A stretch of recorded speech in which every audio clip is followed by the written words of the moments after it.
जय जय रघुवीर समर्थ. बघा समर्थ म्हणतात की ज्याने आपलं मन दुखवलं त्यावेळेस त्यांना उलट उत्तर देऊ नका असं समर्थ आपल्याला ते सांगतात. त्यावेळेस त्यांना वेळ आणि काळच उत्तर देईल असं समर्थ आपल्याला ते सांगतात. आणि म्हणून समर्थ म्हणतात की त्यावेळेस आपल्याला भले राग येईल पण त्यावेळेस आपल्याला शांत बसता आलं पाहिजे.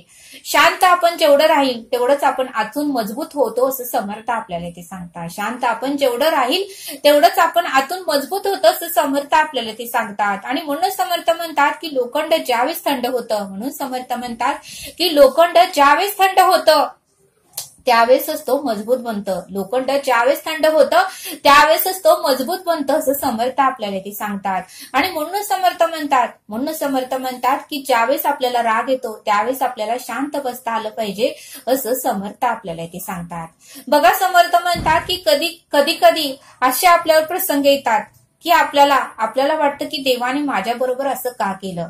कधी आपल्याकडून काहीतरी काम देव काढून घेतो. म्हणजे आपण कुठेतरी नोकरीला असेल किंवा काहीतरी व्यवसाय करत असेल किंवा कुठलं तरी काम करत असेल त्यावेळेस ते काम आपल्या हातून जातं. त्यावेळेस आपल्याला खूप वाईट वाटतं की देवाने परब्रह्माने ईश्वराने माझ्या बरोबरच असं का केलं, मी कोणाचं काय वाईट केलं होतं आणि माझ्या आर्थिकवर असा का प्रसंग आला. पण बघा म्हणले समर्थ आपल्याला भिंतीच्या अलीकडचं माहित असतं पण भिंतीच्या पलीकडचा पाहणारा तोच आहे. आपल्याला जन्म तारीख माहित आहे पण आपली मृत्यूची तारीख आपल्याच पाठीवर असते पण आपल्याला माहिती नसतं असं समर्थ आपल्याला ते सांगतात. मग आपल्याला त्या कामापेक्षाही चांगलं काम परब्रह्माला द्यायचं असतं. आपल्याला त्या कामामध्ये जो मोबदला मिळतो त्यापेक्षाही दुपटी तिपटीने आपल्याला मोबदला द्यायचा असतो. त्यासाठी परब्रह्म आणि ईश्वराने ते काम आपल्याकडून काढून घेतलेलं असतं असं समर्थ आपल्याला ते सांगतात. त्यावेळेस आपल्याला वाईट न वाटून घेता आपल्यासाठी एक संधी देवाने परब्रह्माने एक संधी दिली आहे. त्या संधीचं आपल्याला सोनं करता आलं पाहिजे असं आपल्या मनाला सांगता आलं पाहिजे असं समर्थांनी आपल्याला ते सांगितलं. आणि म्हणून समर्थ म्हणतात की ज्या लोकांनी आपला अपमान केला आहे, म्हणून समर्थ म्हणतात की ज्या लोकांनी आपला अपमान केला असेल त्यांना शांत राहूनच उत्तर द्या. कधी म्हणले समर्थ ज्यांनी अपमान केलेला असतो त्यांनाही परत वाईट वाटतं असं समर्थ आपल्याला ते सांगतात.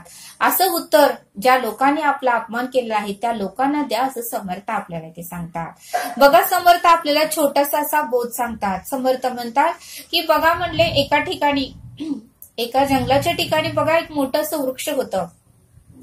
अपाट मोठं वाढलं होतं. जवळजवळ ते वृक्षाचं जवळजवळ 300-400 वर्षापूर्वीचं ते वृक्ष होतं, झाड होतं. त्याचा बुंदा वगैरे मोठा झाला होता. सगळीकडे त्याच्या फांद्या पसरल्या होत्या. सगळीकडे दाट अशी सावली होती. आणि बरोबर त्याच झाडाच्या शेजारी म्हणजे जो थोडंफार अंतर असेल एक बी पडलं होतं. आणि त्यावेळेस ते बी जमिनीत थोडस आत गेलं आणि त्यावेळेस ते बी स्वतःशीच बोलू लागलं, माझं नशीब नाही, मी या वृक्षासारखा मोठा नाही होऊ शकत. अजून मी जमिनीतूनच वर आलं नाही तर मी कसा वर जाणार, असं तो स्वतःला बोलू लागला. आणि बघा एक पाऊस आला आणि पावसाचा थेंब बरोबर त्या बीवर पडला. आणि ते बी जमिनीत होतं, थोडंसं जमिनीमध्ये गाडलं गेलं होतं आणि बरोबर पावसाचा थेंब त्या बियावर पडला. त्यावेळेस ते बी पावसाच्या थेंबाला बोलू लागलं, अरे मी तुला काहीतरी विचारणार आहे, त्याचं उत्तर तू मला दे. पावसाच्या थेंबाला त्या बीने विचारलं. त्यावेळेस ते पावसाचं थेंब म्हणालं, अरे बोल तर तू, मी उत्तर द्यायला तयारच आहे. त्यावेळेस ते बी म्हणालं, अरे पलीकड जरा माझ्या थोड्या अंतरावर बघ, ते किती वृक्ष मोठा आहे. त्याचा झाडाचा बुंदा केवढा मोठा झालेला आहे. त्याच्या फांद्या सगळीकडे पसरलेल्या आहेत आणि तो सर्वांना दाट सावली देतोय, फळं देतोय, फुलं देतोय. आणि मी एवढा मोठा होईल का?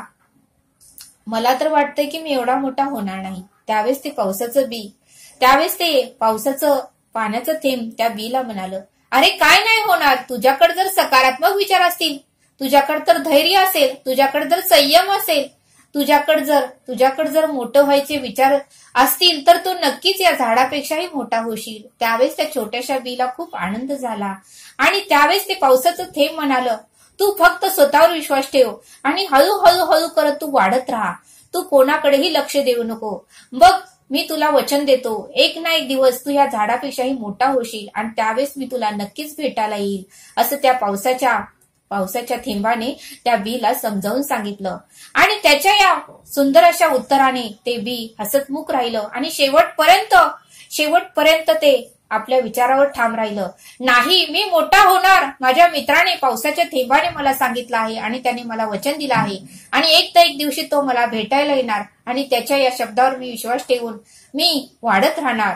आणि मग मात्र त्या बीने कधी हार मानली नाही. ते खडकाळ जमीन होती, वरती दगड होती, तरीही त्याने हार मानली नाही. प्रत्येक प्रसंगाला, तुफानाला ते सामोरे जात हळूहळू करत ते वरती येऊ लागलं. आणि बघा म्हणले समर्थ, हळूहळू करत वरती येऊन जसजसा पाऊस पडू लागला दरवर्षी, तसतसं ते खाली जे पाणी असतं ते पावसाचं पाणी ते त्याच्या मुळा शोषून घेऊ लागल्या. आणि असं करत काही काळ गेल्यानंतर बघा म्हणले समर्थ, ते बी सुद्धा त्या मोठ्या वृक्षाच्या बरोबरीनं आलं. आणि मग मात्र त्या वृक्षाशी तो बोलू लागला, हसू लागला आणि दोघंही एकमेकाशी घट्ट मैत्री झाली. आणि ज्यावेळेस ते पावसाचं थेंब परत त्या बीला भेटायला आलं, त्यावेळेस मात्र त्या पावसाच्या थेंबालाही आश्चर्य वाटलं. अरे, तू तोच ना की ज्याने मला म्हटलं होतं की मी इथपर्यंत पोहोचेल का? पण बघ, मी तुला शब्द दिला होता, तू नक्कीच पोहोचशील आणि आज तू तिथपर्यंत पोहोचलायस. त्यावेळेस मात्र त्या बीने, त्या झाडाने, मोठं झालेल्या वृक्षाने त्यावेळेस त्या पावसाचे धन्यवाद मानले. आणि खरंच मित्रा, तुझ्यासारखे जर मित्र आयुष्यामध्ये सगळ्यांना भेटले ना, तर सगळ्यांचा जय जयकार होईल, सगळ्यांचा विजय होईल आणि कोणीही असं नकारात्मक विचार करून उदास राहणार नाही. सगळे माझ्यासारखे अपाट वृक्षासारखे मोठे होतील. पण असे विचार करणारे सगळेच नसतात रे तुझ्यासारखे, लाखात एकच असतात. आणि मला वाटतंय की असे विचार करणारे सगळे जर असले तर आयुष्यामध्ये कोणीही दुःखी राहणार नाही, सगळे आनंदितच होशील असं मला वाटतंय. आणि बघा म्हणले, त्यावेळेस त्या पावसाच्या थेंबाने त्याला स्मित हास्य केलं आणि ते तेथून निघून गेलं. बघा म्हणले समर्थ, या बोधातून आपल्याला हे शिकायला मिळतं की आयुष्यामध्ये जर एखाद्याला आपण सकारात्मक विचार सांगितले, एखाद्याला जर प्रोत्साहन दिलं, तर त्याच्यासारखं दान दुसरं कुठलंच नाही असं समर्थ आपल्याला ते सांगतात. म्हणून समर्थ म्हणतात की कधीही आयुष्यात हार मानू नका. शून्यापासून सुद्धा आपण विश्व निर्माण करू शकतो. फक्त आपला आत्मविश्वास पाहिजे, चिकाटी पाहिजे, धैर्य पाहिजे, संयम पाहिजे आणि आपल्यावर विश्वास पाहिजे. हे महत्वाचं आहे असं समर्थांनी आपल्याला इथे सांगितलं. म्हणून समर्थ म्हणतात की ज्यांनी आपलं मन दुखवलं त्यावेळेस त्यांना उलट उत्तर देऊ नका, त्यांना वेळच उत्तर देईल असं समर्थांनी आपल्याला इथे समजावून सांगितलं. तरी आता आपण येथेच थांबूया. धन्यवाद. जय सद्गुरू.